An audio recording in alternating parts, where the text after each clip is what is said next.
Estas férias leve o Observador no bolso. Na praia, no campo ou entre viagens, acompanhe toda a atualidade sem limites. Assine com 40€ de desconto e habilite-se a ganhar uma estadia de 2 noites num dos hotéis boutique da Small Portuguese Hotels. Este verão, desligue da rotina, não da informação. Assine em observador.pt. Para o mundo.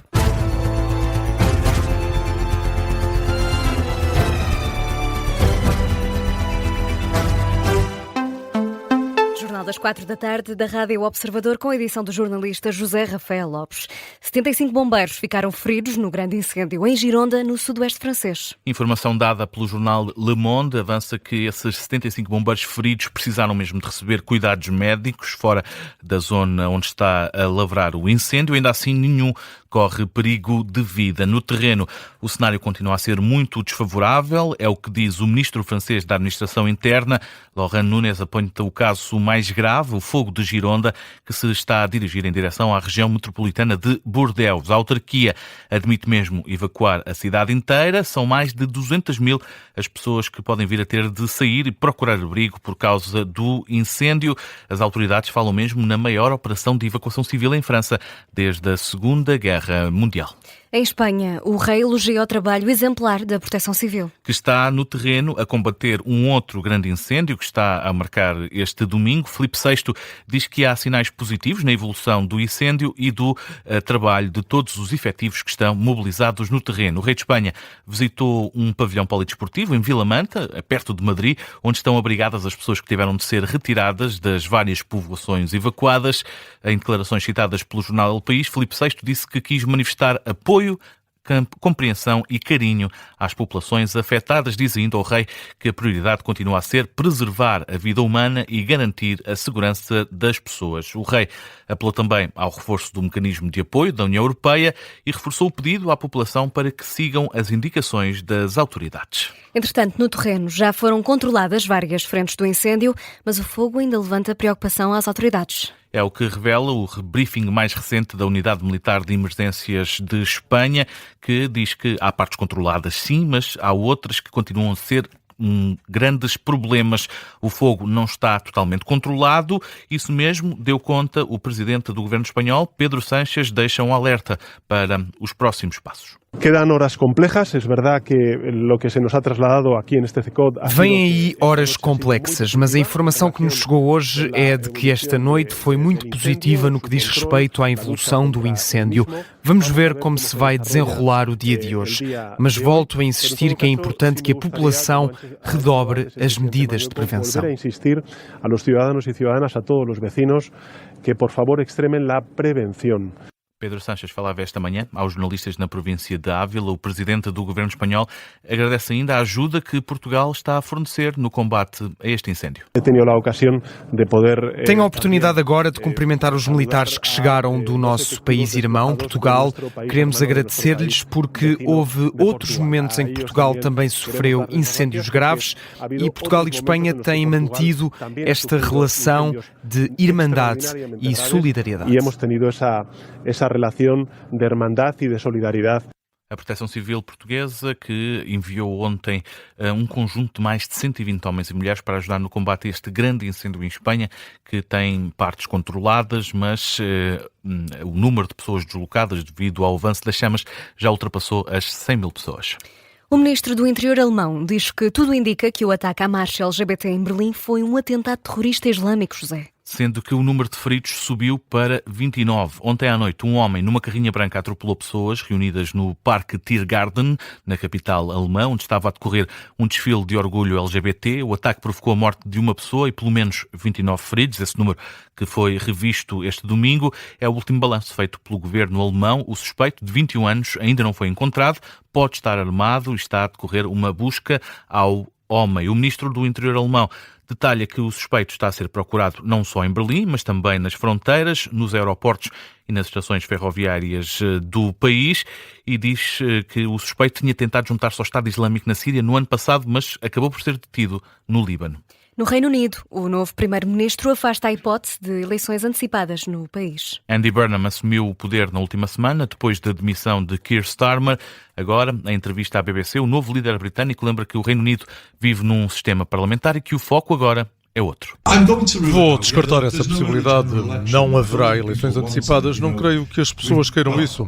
As sondagens de opinião podem indicar que algumas pessoas querem, outras não. Acho simplesmente que o que é mais necessário fazer é concentrar o Reino Unido em colocar o país de volta onde deve estar, em fazê-lo funcionar. A recusa do novo chefe do governo britânico em convocar eleições antecipadas, apesar da pressão da oposição, que o acusa de não ter o mandato do eleitorado.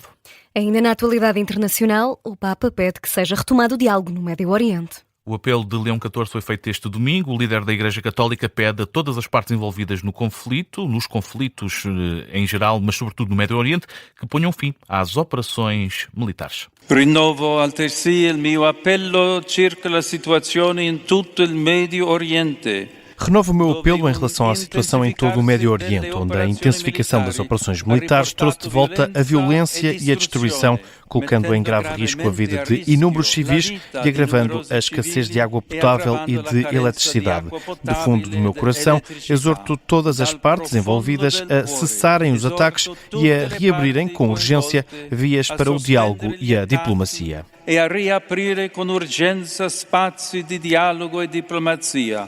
O apelo do Papa Leão XIV, este domingo no Vaticano, a pedir que seja retomado o diálogo no Médio Oriente. Por cá, o secretário-geral do Partido Socialista acusa o governo de estar a lucrar com a subida do preço dos combustíveis. A partir de amanhã, o preço da gasolina e do gasóleo volta a subir, ultrapassa os 2 euros por litro. Esta manhã, o secretário-geral do PS não quis voltar a comentar o caso do ministro da Administração Interna, quis antes criticar o governo. Entende José Luís Carneiro que têm faltado medidas para fazer face ao aumento do preço dos combustíveis. Nós avançamos com propostas que o Chega, a Iniciativa Liberal e a AD chumbaram na Assembleia da República reduzir o IVA temporariamente sobre os impostos relativos aos combustíveis. E é isso que o Governo deve fazer, porque o Governo, volto a repetir, já ganhou em 2024 e 2025 mais de 1.048 milhões de euros só de carga de impostos sobre os combustíveis. Ou seja, o Governo está a lucrar com o sacrifício de todas vós e de todos nós quando vamos colocar combustível. Tem de ser medidas temporárias e adequadas às necessidades da economia das famílias e da economia das empresas.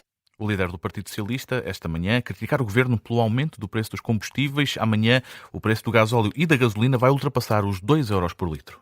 A Comissão de Trabalhadores do INEM denunciou hoje a retirada de 100 ambulâncias do dispositivo operacional do INEM. Consideram que tal vai aumentar a pressão sobre os bombeiros e a Cruz Vermelha, com um risco acrescido para todos os utentes. Em comunicado, a Comissão de Trabalhadores nega o cenário de um reforço de meios. Esta posição surge após declarações do presidente do INEM. Em entrevista à RTP, Luís Mendes Cabral confirmou a transferência das ambulâncias de emergência médica do INEM para as unidades locais de saúde, bem como a transformação das atuais ambulâncias de suporte imediato de vida em viaturas ligeiras.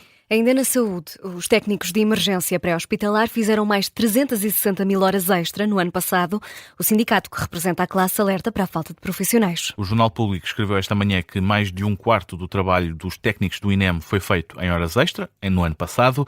Na Rádio Observador, o presidente do Sindicato dos Técnicos de Emergência Pré-Hospitalar, Rui Lázaro, mostra-se pouco surpreendido com os números e alerta que ter profissionais a fazer tantas horas extra pode tornar-se um risco para as pessoas. Desde logo para os próprios profissionais, que com menos tempo de descanso terão sempre mais suscetíveis a terem lesões de trabalho, ou como alguns colegas já estão a entrar em estado de burnout, tendo em conta a pressão da missão em si associada ao número de trabalho extraordinário que fazem, e naturalmente que este risco pode também dispersar-se pelos cidadãos à medida que os trabalhadores vão ficando cada vez mais cansados e mais exaustos com o trabalho. E perante este desafio, o presidente do sindicato diz que é urgente começar a olhar para o país como um todo. Garantir mais resposta, mais eficiente, com mais educação e mais competências, e a todo o país. Não podemos tomar medidas com base no que acontece no Porto, em Lisboa e em Coimbra. Temos de olhar para o país como um todo, garantir uma equidade nos serviços, por isso precisamos de mais técnicos. Precisamos que as competências destes técnicos sejam alargadas a todas as ambulâncias do sistema, incluindo bombeiros e Cruz Vermelha, pois são estes, sobretudo em todo o país, sempre os primeiros a chegar às ocorrências mais graves, e é aqui que tem que estar uma resposta rápida, segura e eficaz. O presidente do Sindicato dos Técnicos de Emergência Pré-Hospitalar, Rui Lázaro, dá conta do aumento do risco para os utentes relacionado com a falta de profissionais. É a notícia de fecho no Jornal das 4 da tarde, teve edição do jornalista José Rafael Lopes.